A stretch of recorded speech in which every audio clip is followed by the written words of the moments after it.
always a relationship with water. From the early days when people were afraid to be on the lakefront because they felt that diseases occurred by the air coming off of the lake, to the days where people coveted the lakefront and felt that this is the place to be, that you wanted to have access to that lake view. So it's interesting how water has played a major role in our lives here within the city.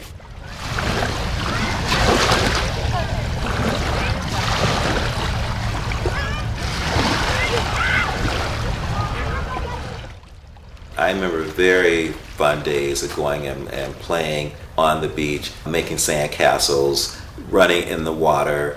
I remember it being a religious Saturday activity where you would pile into the car and you go to the lakefront.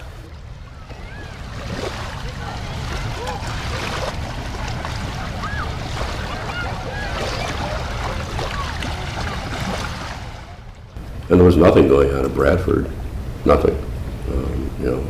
It wasn't safe. There was a lot of fights went on, and the police seemed to constantly have to be down there. And that's what I think it was really, really struggling. And there was a long period, years ago too, where the lake had its issues with alewives and smell and dead fish washing up against the beach, and so it wasn't as idyllic as I might have remembered as a little boy. The county really wasn't maintaining much of anything either in the park or down on the beach. So by leasing out to private entities to run Bradford and to have Bartolotto run North Point has basically changed everything.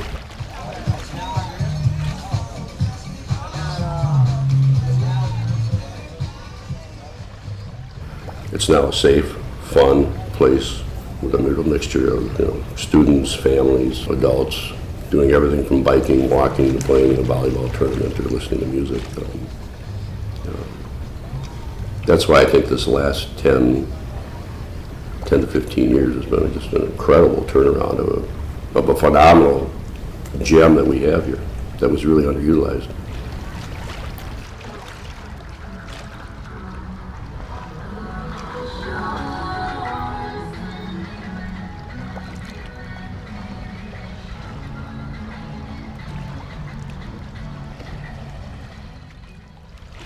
At first, the whole neighborhood at first was very concerned, and we had to have some meetings with the Parks Commission to really have them address everything from security to noise.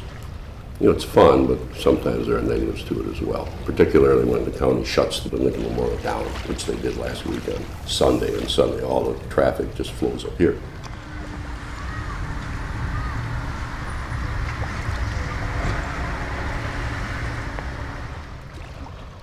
Now you have a vibrant lakefront. It's a struggle for many people within the neighborhood where, they say, well, here, now you got all this traffic of people. Particularly when they had live music, they eventually put restrictions on how many times in the summer that can happen. And simply the direction of the speakers and the sound systems, which are obviously very powerful. So originally the sound would come right up the bluff into here, and it was just, if you had kids or whatever, it was a problem. They couldn't sleep, take naps, whatever they were doing.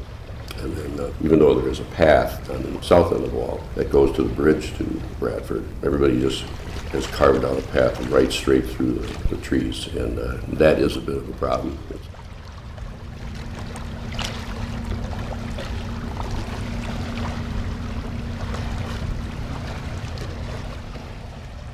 We do not live in an island here, and that's one thing that is so important. We don't live in an island. If we did, the island would die. Because to have the vibrantness of the homes here and have people here, they have to have the services, they have to have things, and that's all necessary. So many don't understand that you can't just have these nice houses here by themselves, because you will not be able to attract others here. And I think that's also helped, clearly it's helped this neighborhood, it's helped the development along Prospect, of apartments and condominiums and et cetera. They're there because they can see the lake and then access the other activities.